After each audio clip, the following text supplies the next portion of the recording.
नमस्कार, आप देख रहे हैं डॉक्टर साहिब और मैं हूं आपके साथ श्रुति। और आज के इस वीडियो में हम बात करेंगे कि एचआईवी एड्स क्या है। बहुत सारे ऐसे लोग होते हैं जो सेक्सुअली इन्वॉल्व नहीं होते हैं, लेकिन उसके बावजूद भी वो एचआईवी एड्स के शिकार होते हैं। और ऐसे में ये सारी जानकारी देने के लिए मेरे साथ मौजूद हैं बिहार के जाने माने फिजिशियंस डॉक्टर दिवाकर तेजस्वी। तो डॉक्टर साहब, बहुत बहुत स्वागत है आपका जी, हमारे बहुत चैनल में। धन्यवाद श्रुति जी। डॉक्टर साहब, बहुत सारे ऐसे लोग हैं जो सेक्सुअली इन्वॉल्व नहीं होते, उसके बावजूद भी वो एचआईवी के शिकार हो जाते हैं। तो इसके पीछे की इस मुख्य कारण क्या है? देखिए, एचआईवी इन्फेक्शन एक वायरल डिजीज है जो 4 मुख्य कारणों से फैल सकता है एक से दूसरे में। पहला जो कारण होता है वो असुरक्षित यौन संबंध होता है। किसी भी संक्रमित व्यक्ति के साथ यदि यौन संबंध हुए, सेक्सुअली एक्सपोजर हुआ, तो उससे एक से दूसरे में फैलने की संभावनाएं होती हैं।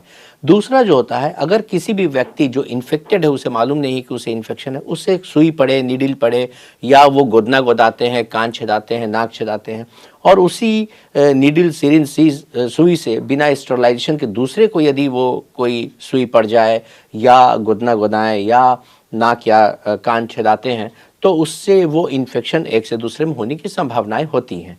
तीसरी विधि होती है कि यदि किसी व्यक्ति का बाजार का ब्लड चढ़ जाता है किसी को, जो कि लाइसेंस ब्लड बैंक नहीं और जिसमें टेस्टेड ब्लड नहीं है, मैंडेटरी 5 बीमारियों से टेस्टेड ब्लड ही किसी को चढ़ सकती है, और अगर कहीं से बाजार से खरीदे और जो कि एचआईवी से इन्फेक्टेड ब्लड है, तो वो किसी को अगर चढ़ गया तो उससे इन्फेक्शन होने की संभावनाएं होती हैं।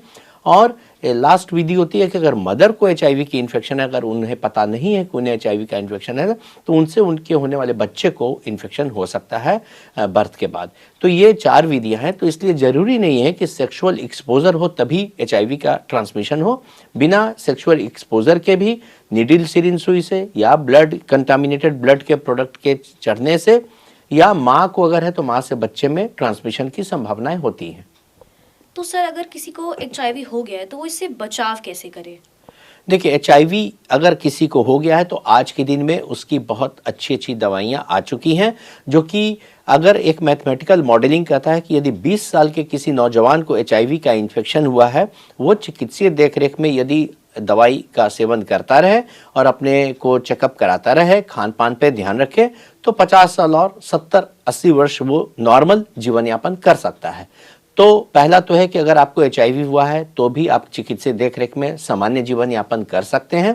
और दूसरा है, यदि आपको एचआईवी नहीं है तो आपको प्रिकॉशन लेना बहुत ज़रूरी है। असुरक्षित यौन संबंध न हो कभी भी किसी के साथ, इसका ध्यान रखना ज़रूरी है। और हमेशा कहीं भी नीडल सिरिंज का एक्सपोजर हो रहा है, सुई ले रहे हैं, तो वो स्टरलाइज्ड नीडल सिरिंज से ही आप सुई लें, इसका ध्यान रखना ज़रूरी है। और तीसरी चीज़ है कि कभी भी बाजार का ब्लड किसी को न चढ़े, इसका ध्यान रखना है। लाइसेंस ब्लड बैंक से ही ब्लड लें, जिसमें कि 5 बीमारियों से फ्री ब्लड ही उपलब्ध होती है। HIV, hepatitis B, hepatitis C, malaria और सिफिलिस। इनसे जो बीमारियों से फ्री ब्लड होता है, टेस्टेड ब्लड होता है, वही लाइसेंस ब्लड बैंक में मिलता है। और चौथा है कि मदर अगर कोई भी गर्भवती है, प्रेग्नेंट है, तो उसकी एचआईवी की जांच जरूर हो जानी चाहिए। समय रहते वो पता चल जाए कि माँ को एचआईवी है कि नहीं। यदि प्रेग्नेंट लेडी को एचआईवी है तो उसकी दवाइयाँ चलती हैं, तो माँ से बच्चे के ट्रांसमिशन को भी रोका जा सकता है। तो इस तरह से अगर आपको नहीं है तो आप अपना बचाव भी बखूबी कर सकते हैं। तो डॉक्टर साहब, ये एचआईवी किसी को हुई है, ये कैसे, उनके लक्षण क्या करें कि वो पता चल सके कि उन्हें एचआईवी के वो शिकार हैं? देखिए, एचआईवी के लक्षण एचआईवी के वायरस के शरीर में प्रवेश करने के काफ़ी दिनों के बाद आता है। तो पहला है कि लक्षण यदि किसी को आते हैं तो वो लक्षण आने में 8 से 10 वर्ष लग सकते हैं। जो लक्षण मुख्यतः आते हैं उसमें 1 महीने से ज़्यादा का दस्त होता है, और जिन्हें लगातार फीवर आते रहती है, और 10% ज़्यादा वजन घट जाता है, शरीर पे फफोले निकलने लगते हैं, मुंह में छाले आने लगते हैं। ये सब एचआईवी के लक्षण होते हैं, लेकिन इन्हें आने में समय लगता है। यदि किसी को भी शक है कि हमें एचआईवी का इन्फेक्शन तो नहीं है, तो उन्हें तुरंत ब्लड की टेस्ट करा लेनी चाहिए, जो ब्लड का टेस्ट एक्सपोजर होने के मात्र 3 महीने के बाद में पॉजिटिव हो जाता है। तो डॉक्टर साहब, अगर इसके उपाय का अगर सही टाइम से अगर इसका निवारण नहीं कराया गया तो क्या ये जानलेवा हो सकता है?